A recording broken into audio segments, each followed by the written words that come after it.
As I sit on the bed of the truck here at the top of the world, I'm going to talk a little bit. Let's talk about the Turlock truck place.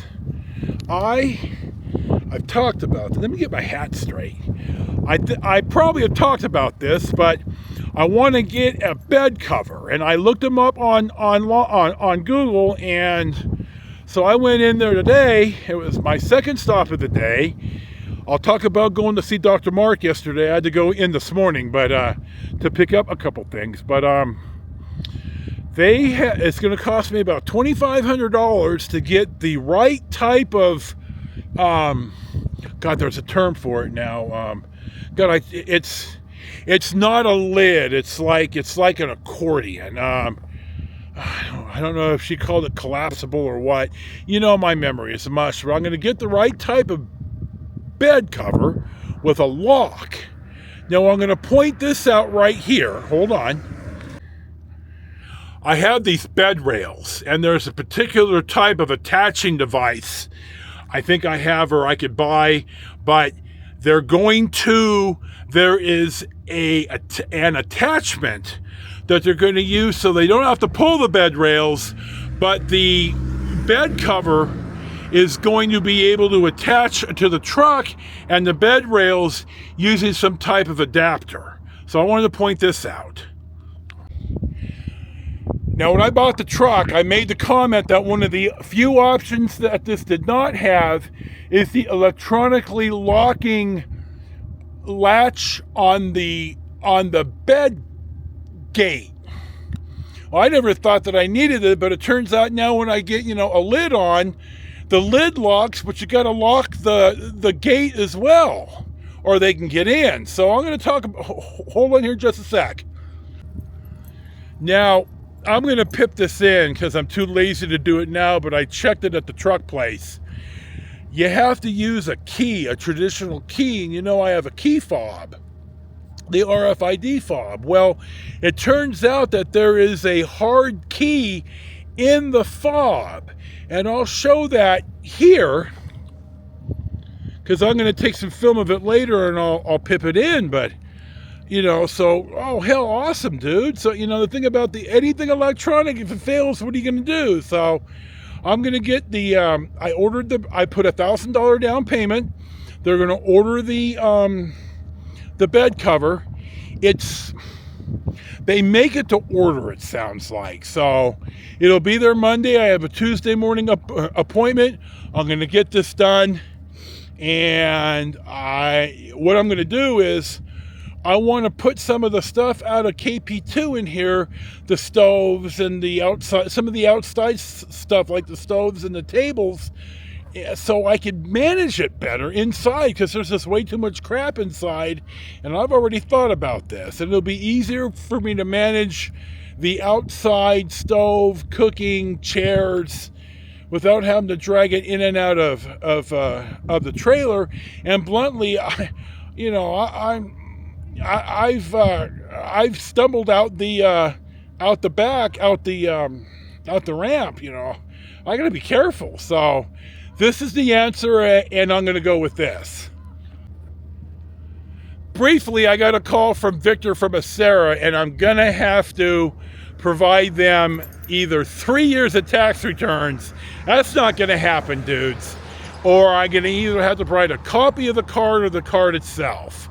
So I'm going to, I'll talk about this more, but I'm going to severely alter my travel plans starting already now. So I'm going to just have to suck it up and get the card. What I'm going to probably do, I'm hoping to, depending again on how I feel, but I'll get up early, maybe Monday, and go right to the SSA office in Modesto and walk in right when they open and wait.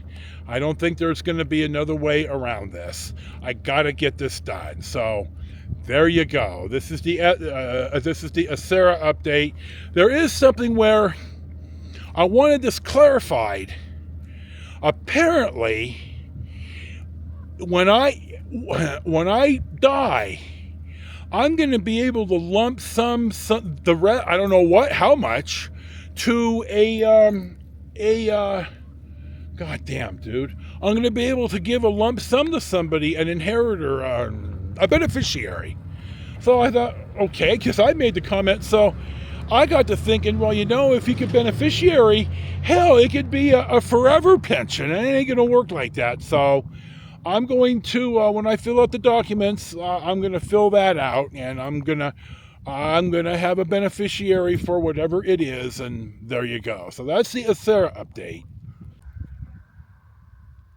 Now, in our change of scenery, and depending on how long this runs, I may have to make this a separate clip, so we'll see. But I'm going to talk about going to the doctor yesterday. Well, the long story short is, first off, they've had these test results, and nobody called me to make a phone appointment.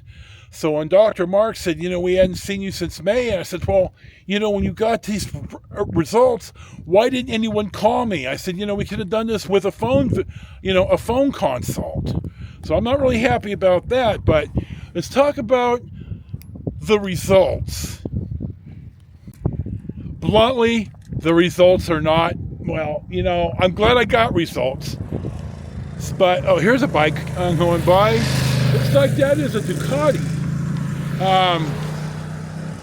I am going to have to severely alter my diet, because in the blood tests I got, it's showing issues. So first off, no more cow's milk, no more dairy. It's not lactose. It's another protein in cow's milk, casein or something, and I'll text in the name of it right here. That is somehow causing me issues, whether I'm allergic to it or what. It's not I'm not lactose intolerant. It's this other protein that I appear to be intolerant to, if I'm understanding the doctor correctly. So, no more milk, no more heavy whipping cream in my coffee, no more ice cream, no cheese, no pizza. No, I'm going to have to cut all this out. And trust me, it is incredibly heartbreaking to have to do this. But, I've been sicker and sicker, and I've talked about this, and I'm not getting any better. And, it's come to a point that where now I have evidence. I have a little bit more hard evidence of, dude, this isn't just somebody trying to sell you something, or somebody, trying to screech at you or stuff. It's this. So, no more cow's milk. Now, I've been drinking whey-based protein shakes, and I put some of the supplements that I'm buying from Dr. Mark, and guess what? I mix it with milk, and I have to cut whey out as well.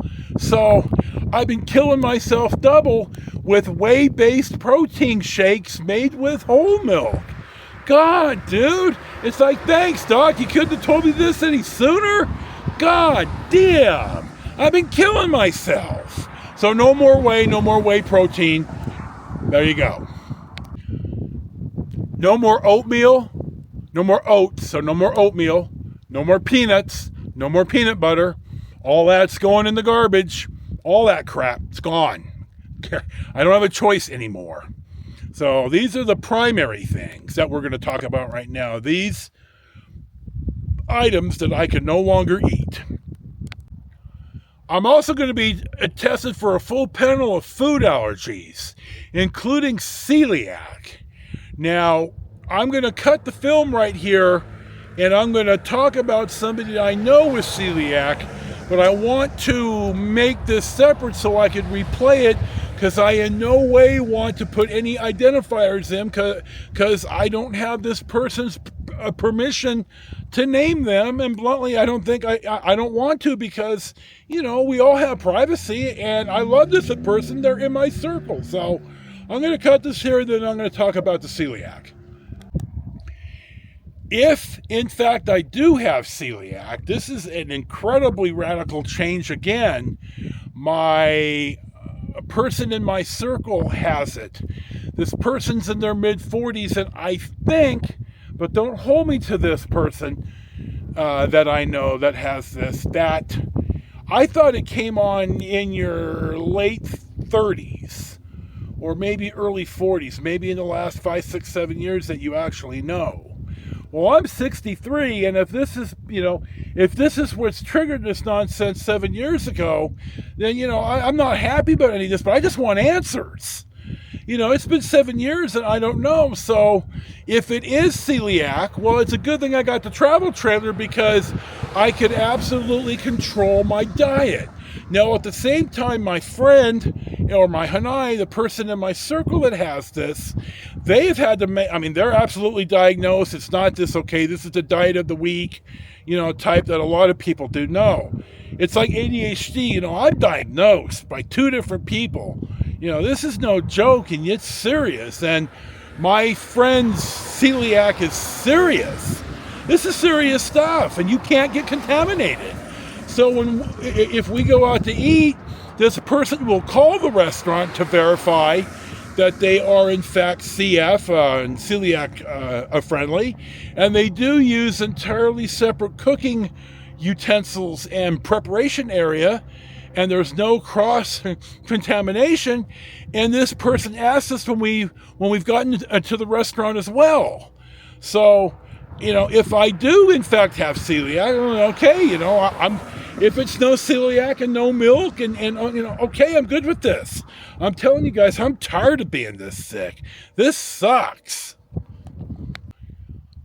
The final big one to talk about is I'm going to have a mold test. I'm going to order a kit that I'm going to put in the hideout. Now, I've had exposure to mold both in the Winnebago and in KP2. I didn't catch KP2 until it was too damn late, but when I walked in the hideout, I sniffed everywhere and I didn't smell mold. Now, it's 45 or 50 years old, and, I may need my bathroom remodeled. So I'm going to take, it's some type of kit you use. I'm going to order it today or tomorrow, and I'll either do it before or I leave for Laughlin or after I get back. So I may need to remodel my bathroom. I may need to try to sell the hideout and move somewhere else. God only knows. But, I'm not jumping the gun here. But, me, I hate being unprepared. So I'm going to do this, and then I'm going to see what the results are, and I'm going to take it from there. Now, based on all the stuff that I've just talked about, I'm going to radically alter my plans. I said it on the way home the other day. Yesterday, everything was planned, and everything was planned till at least the middle of December, damn near everything. Well, I'm going to go, first off, I'm going to cancel next week at the fairgrounds because I'm taking care of the Pleasanton stuff now. I'm going to have lunch with my mother tomorrow. I need to go to the credit union. They sent me a letter, we know your wife has passed, you need to come in, so I'm going to close her accounts.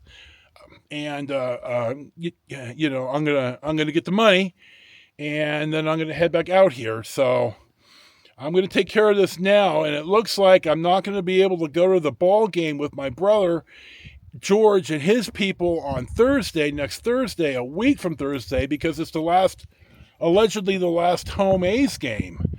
There's a whole bunch of nonsense about that, but we'll skip that for now. So I'm just too sick. Now, you're asking yourself, well, gee, dude, you're out here now, but, I don't think I could sit in a ballpark with, 40,000 people riding the bar both ways. If I have right now, I could lie down.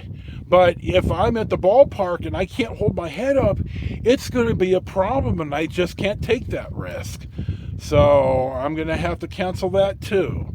I'm going to go to Laughlin. I'm going to probably go to Phoenix. But even Charlie said, dude, if you can't go to Phoenix, then fine, go home. So some of this I'm going to play by ear. But I think Blythe, Glen Helen, I'm going to at least cancel that. I'm going to see how it plays out, because I've got reservations in Death Valley and in, I can't think of the place where the Crowbar is. And then in Vegas for my birthday. But I don't know if I'm going to cancel that right away now or not, but I certainly might have to, because I really don't know I don't know any of this. I just know I'm struggling. I'm really, really sick and getting sicker. So that's kind of what the story is. I think that's about all I wanted to talk about. The bed cover, Sarah, and the visit with the doctor. So, radical changes in store for Joe.